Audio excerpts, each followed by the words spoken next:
Над землей летели лебеди солнечным днем.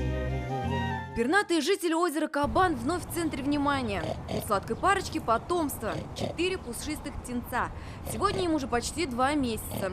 Чувствуют себя крылатые детишки хорошо. Но родители ни на минуту не оставляют малышей. Птенцы поднимутся на крыло, они вместе со своими родителями, ну и, соответственно, они под их опекой. А вот уже зимой, когда уже на югах начнут постепенно формироваться пары, вот тогда они от своих родителей отходят. Но они очень привязаны, это однозначно. Лебединая верность не зря вошла в песни и поговорки. Птицы привязаны к своим половинкам и своим птенцам. А эти обитатели Кабана еще и чистюли.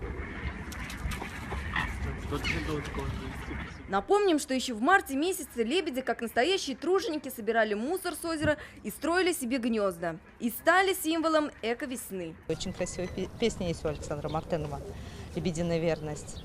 Очень красивые птицы, очень верные.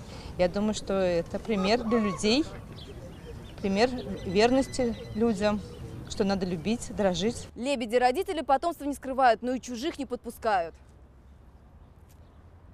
Корму не подходят, людей боятся.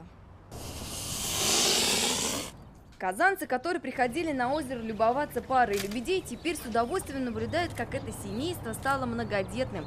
Теперь это большая семья, символ любви и верности.